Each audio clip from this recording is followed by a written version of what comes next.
from Anveshana Academy, Bangalore, India. Dear students, in the last class we discussed about what is science and what are the important steps used in scientific method. In detail with examples we have discussed. Okay, today we will discuss about physics. As I told, physics is a branch of science. For that purpose, in detail we studied what is science and what are the important steps used in scientific method. In detail we have discussed. Okay, fine. Now let us start with new topic, that is physics. Dear students, what is physics? Physics is a word which is derived from the Greek word that is physis.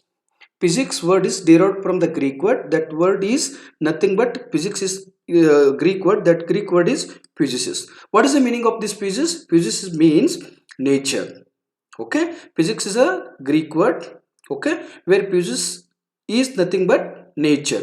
So what is physics then? Physics is a branch of science which deals with the study of nature and natural phenomena. I repeat, physics is a branch of science which deals with the study of nature and natural phenomena. That is known to be physics. Dear students, we can see n number of application in our day-to-day life which are having application of physics. So you can see here now. So first example, you can see rainbow. Okay, behind this rainbow, physics is there. Then water falling, okay, or rainfall. Behind that rainfall, physics is there. Okay, you can take a pen and notebook when you will start to write, right? When you are writing, right, there is friction. That means what? Physics is there behind it. You can take one more example. In early morning, right, you will press the toothpaste and you will rotate the cap, right? So that means what? Again, there also physics is there. How it is now? Pressing toothpaste or rotating toothpaste cap. There is a physics. How it is? You can see here now. Dear students, when you are going to rotate the cap, right, you are going to apply certain amount of force. That force is represented as a F, and the force is acting at the center of this cap. That means it is having a distance. That distance is perpendicular. You can see here, dear students, when you are applying certain amount of force with a perpendicular distance, you are going to get one parameter. That parameter is torque. How it is, dear students? You can take it here now. Now you are applying load here, or force we can call. Okay, then at the center there is a center line is there. The distance, there is a distance between force applied and center distance. That distance we can call it as a d actually. So when we are applying certain amount of force at a perpendicular distance, then we are going to get one parameter. That parameter is torque. Then the torque is represented by notation T, where torque is equal to F into D. Okay, so I will write the unit for torque here now. So how it will becomes, you can see the unit for force is Newton and unit for distance is meter. Then it will becomes Newton meter. So this torque play a very important role in our day-to-day life, dear students. The torque we are going to get in while rotating the cap of the toothpaste, dear students. In engine, with the help of this torque we can calculate the power. That we will discuss in detail in upcoming classes. Okay, so here when torque comes, right, behind the torque physics is there. One thing, one example you can see. And one more thing, when we are pressing the toothpaste, right, that means what? We are applying certain amount of force again. That means what? When you are applying certain amount of force on a particular area, that is represented as, when you are applying certain amount of force at a particular area, then you are going to get one parameter. That parameter we can call it as a pressure. So pressure is what here now? Force applied for unit area. So dear students, what we are doing, you are pressing the toothpaste, right? That means what? You are putting some force on a particular area. When you are putting some force on a particular area, you are going to get the pressure. That pressure is represented as P is equal to F by A, where F, unit for F is Newton, unit for A is meter square. Then we are going to get pressure, that is Newton per meter square. When pressure comes, right, behind this pressure physics is there.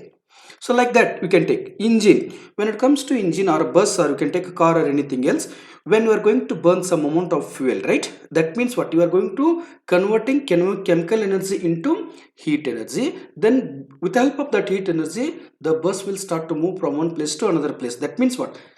Heat energy is converted into mechanical energy. When it comes to energy, there is a physics behind this kind of energy. And one more thing, when the bus will start to move, right, the tire of the bus is going to interact with the surface of the earth. Then there is a friction exists. When it comes to friction, right, physics is there behind this friction. So if I want to know the friction, what type of friction, how much of friction, that I can determine with the help of an with the help of an subject. The subject we can call it as a physics. I can call it a subject, or I can call it as a branch of science. That branch of science we can call it as a physics. Like that you can take in your home day students. Okay, fine. In your day-to-day example, you can take day students. Whenever you are going to fry something else, right, you want to supply certain amount of heat. When you are supplying certain amount of heat, right, that heat is nothing but what? It's a form of energy. You are supplying heat energy. When you are supplying heat energy, then how much amount of heat energy is supplied? Okay, that can be calculated with the help of a branch of science. That branch of science is nothing but what? Physics. Here in cooking, or when we are using stove, right, there is a physics is there behind it. You can take a ship or a boat. If you want to design a ship or a boat, it is a floating objects. If you want to design this floating objects, you require the fundamentals or basics of buoyancy. Okay, buoyancy is there. Again, if it is there is a buoyancy, beyond the beyond that buoyancy, physics is there. Okay, fine. Next, if you want to design a parachute, you can take an example of parachute. If you want to design a parachute, there will be two forces they are going to exert. One force is drag force, that is represented as a FD. One force is lift force, that lift force is represented as a FL. If you want to calculate how much lift force is acting on this parachute, if you want to calculate the drag force which is acting on this parachute, can be calculated with the help of a branch of science. That branch of science we can call it as a physics. That means what? If you to design the parachute or application of this parachute uses the physics. Now here also you can see the physics. And you can take day students. In the ancient days or olden days, we are using gas burner for our lighting purpose. That means what? That cylinder having a gas. That gas is nothing but what? LPG. If you want to know the properties of that LPG gas, again physics is there. When we are going to burn that gas and we are going to get light, right, again beyond this application, physics is there. Okay, like that you can take a rice cooker. When we are boiling the water, right, you need to supply certain amount of heat. Okay, when you are supplying certain amount of heat, right, when you are going to supply certain amount of heat, physics is there behind it. When the water is converted into steam, okay, when you are going to heat the water more than 100 degrees Celsius, if it reaches saturation temperature, the water will be converted into steam. Then that steam, what it will do? It is going to exert pressure over the vessel. Hence the vessel will start to move. When the vessel will start to move, that means what? There is a displacement because of the pressure exerted by the steam. Hence we are going to get the work. If we are getting work because of this heat energy, then heat energy and work both are there. If you want to understand these two concepts, physics is highly required. Again, you can take a rice cooker, physics is behind it. And you can take one more example, man and car movement. You can take car movement and man. Okay, when man is moving on earth surface, right, there is a friction between on the earth surface. When it comes to friction, what type of friction, whether it is kinematic friction or dynamic friction or static friction, these all fundamentals can be explained by a branch of science that is known to be physics. So dear students, do you think physics is limited with only these applications? No, never. You can take any application in our day-to-day life. There is a physics behind it. For better understand, I will take some more examples or some more application of this physics, and I will try to explain you. Okay, that examples you can see, dear students. That examples you can see here.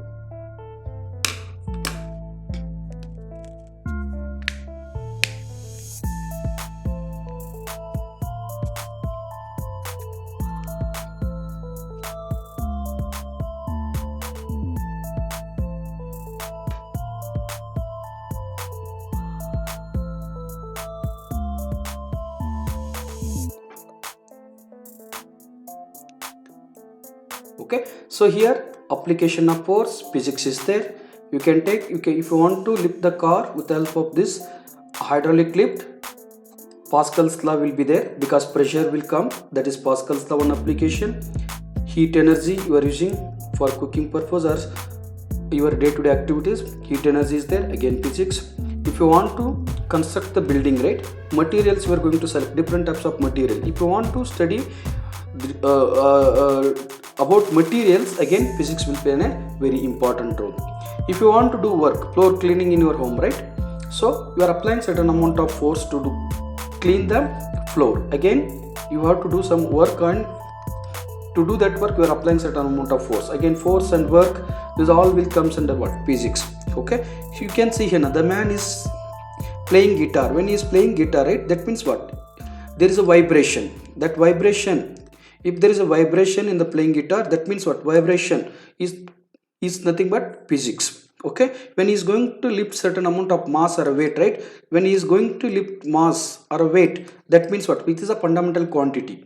That is nothing but what? Physics. Like that we can get 10 number of application of physics in our day-to-day life, dear students.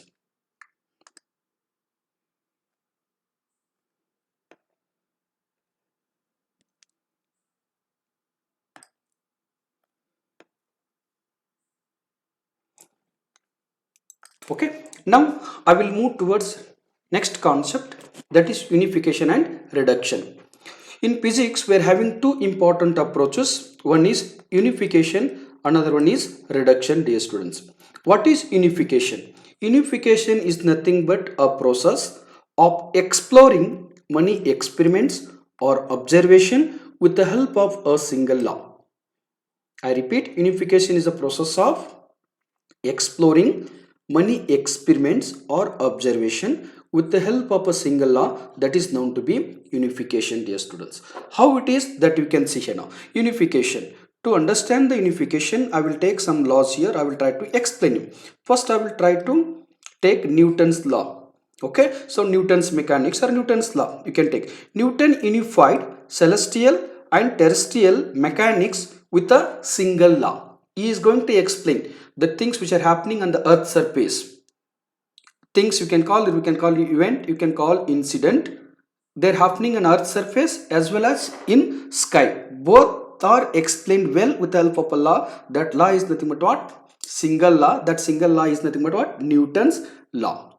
Okay, one thing, how it is, that I will explain. Similarly, Oersted and Faraday, they demonstrated the concept. Both concepts are remain same for electricity and magnetism. They unified the laws for magnetism as well as electricity. So one more scientist, Maxwell equation. Maxwell has given equation. That equation we are using it for electricity, magnetism and optics. So that means what? We are unified the laws or equations for electricity, magnetism and optics. That is known to be utilizing a single law for many experiments or many events or many incidents. That is nothing but what? Unification. How it is? I will take a Newton's law, one law, and I will try to explain you how it is unification. That you can see here, dear students. You can see here now. I am taken a mango tree. The mango is falling down. So when I will call it as a event 1. Okay, one thing. And I will, when we are painting your wall, right, it is wall, right, the paint is getting dropped, some drop wise drop, it is falling down. So that I will take it as a event 2. Okay, in event 1, see here now, it is having mass 1 and earth is also having mass. That mass I will take it as a m2. There is a force between mass 1 and mass 2. That is nothing but what? Gravitational force. That is first invented by Sir Isaac Newton. Sir Isaac Newton. That law we can call it as a law of Newton, law of gravitation. Newton's law of gravitation. So if you want to calculate the force exerted between mass 1 and mass 2, or the force between, gravitational force between mango and earth surface, that can be calculated with the help of Newton's equation. That equation is nothing but force is equal to, Newton force is equal to F, gravitational force is equal to gravitational constant multiplied with mass 1 and mass 2, that is m1 and m2 divided by r square. There is a distance between this mango and earth surface, right? That distance we can call it as a r actually. Here the force is, the gravitational force is directly proportional to gravitational constant and mass of the objects, and inversely proportional to the square root of the distance between m1 and m2. This is one application, one event you can take. If you want to calculate the gravitational force between this mango and earth surface, you can calculate with help of this equation.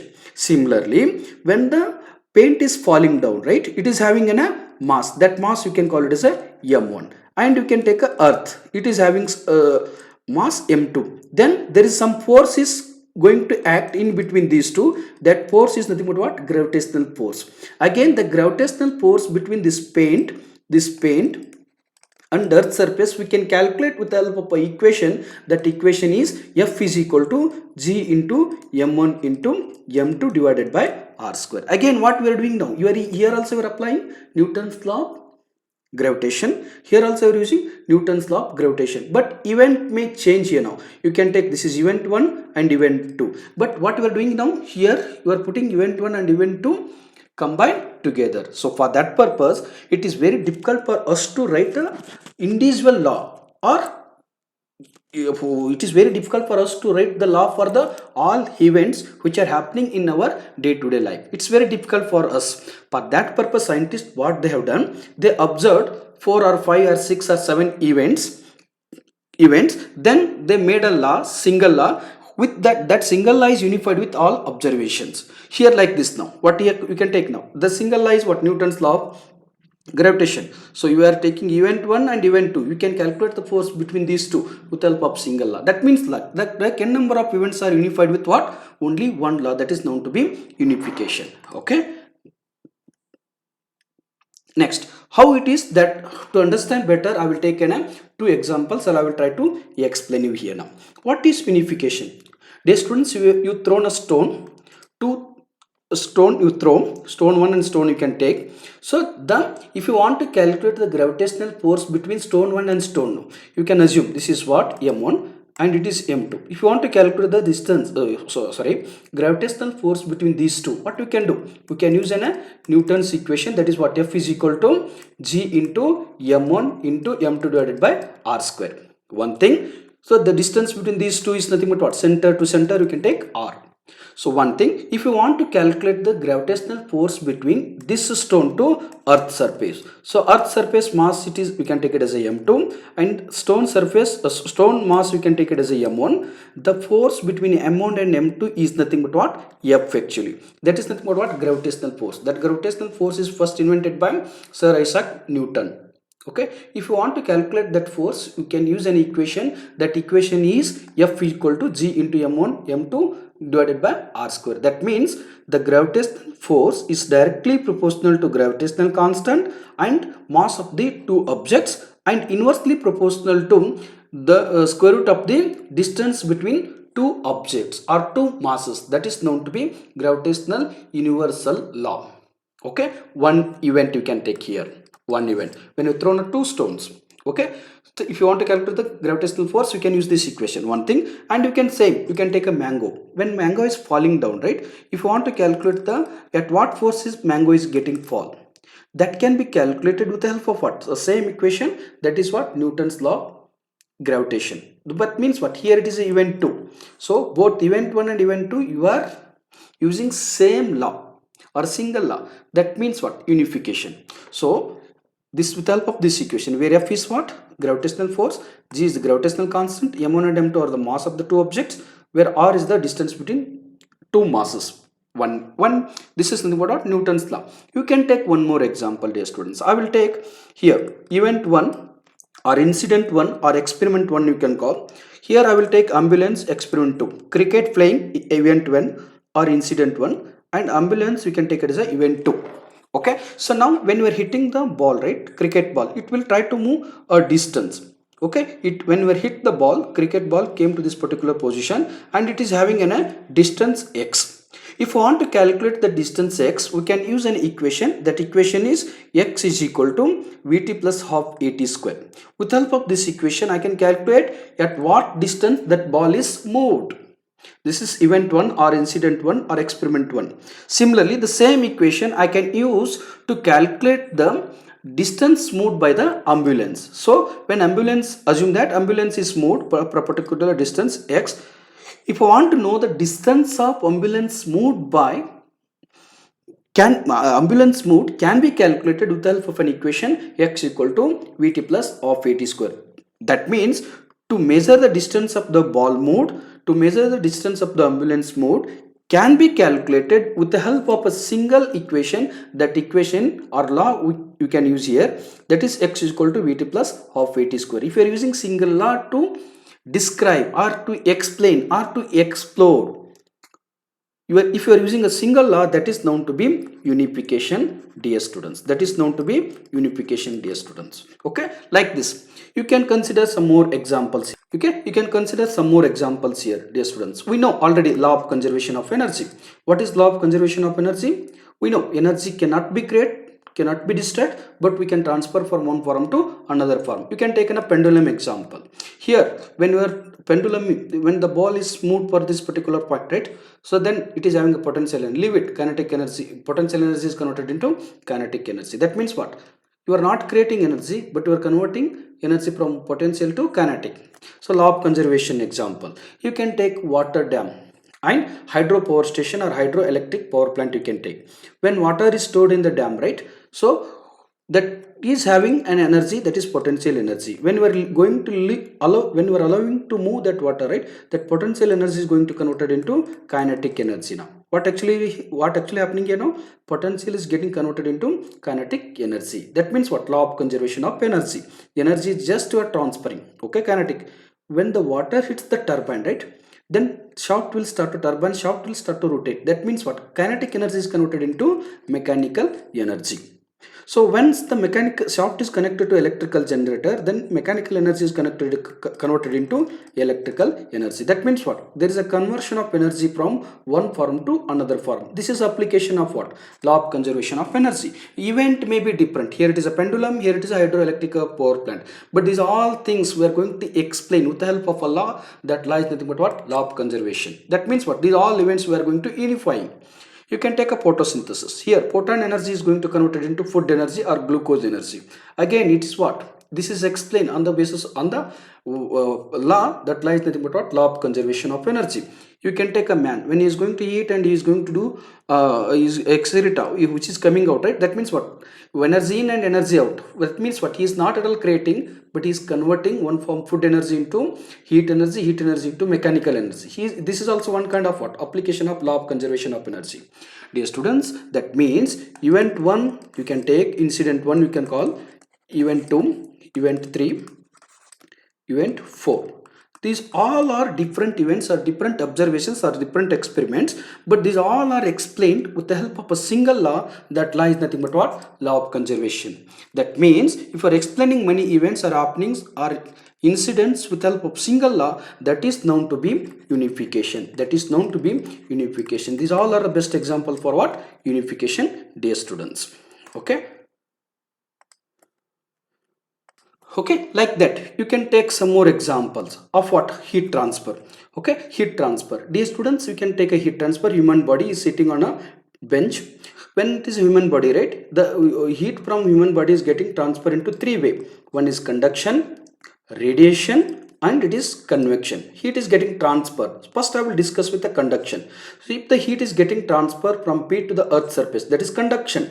So how much amount of heat is transferred? That is Q is equal to how? That can be calculated with the help of a equation or a law, that is nothing but Fourier's law of conduction. Fourier is a scientist who invented the heat transfer during heat transferring conduction. That law, he given one law or equation. That law we can call it as a Fourier's law of conduction. So if I want to calculate the conduction heat transfer from human body, I can use an equation, that equation Q, that is minus K into dt by dx, to calculate the conduction heat transfer in a human body. One thing, event 1 we can call.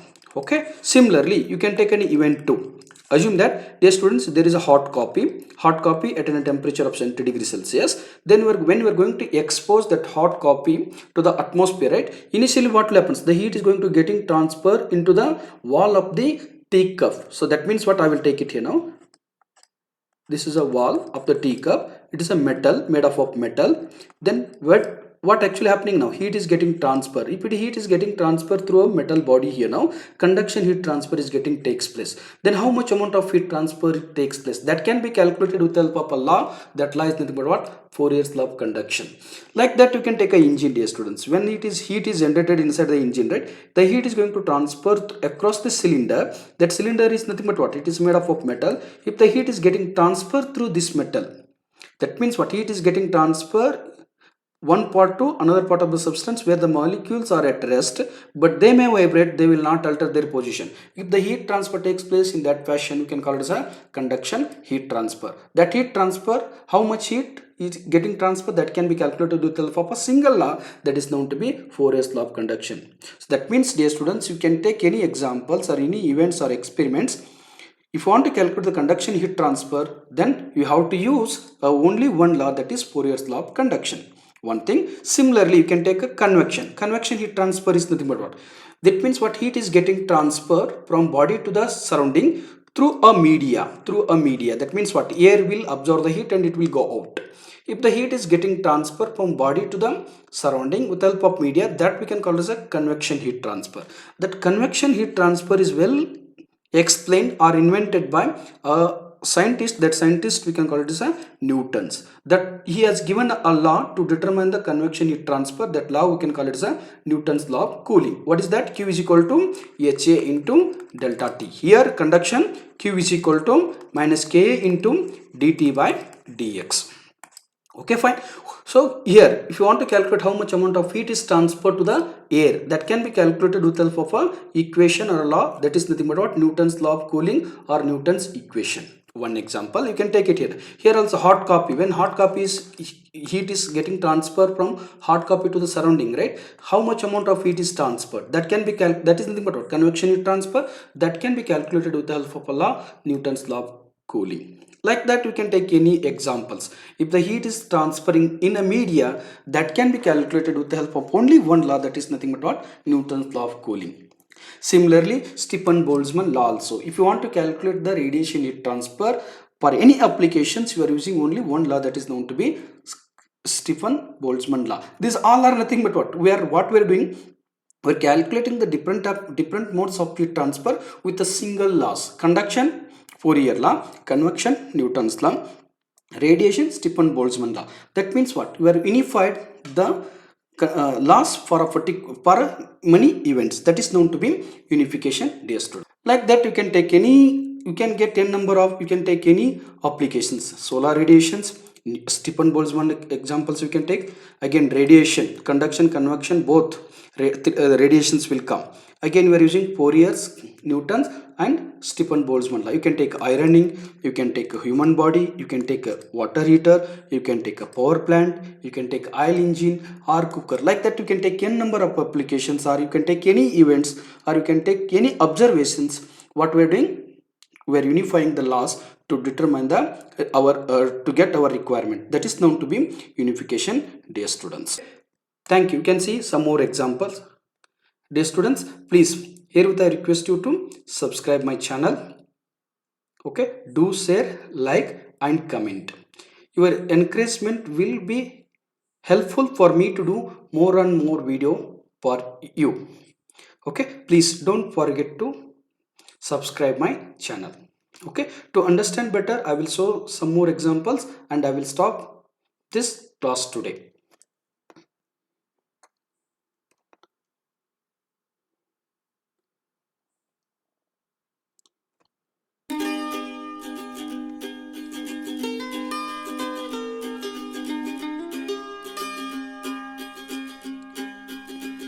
To design aeroplane, we are using some laws. Cooking, heat energy, we are using law. Golf playing, we are using some laws. You can take energy conservation, we are using laws. Bicycle riding, laws.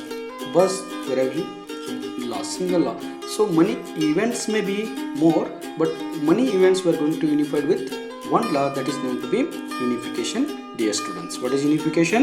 Unification is nothing but exploring many experiments with the help of single law, that is known to be unification. These all are examples, dear students. We'll continue in next class. Thank you.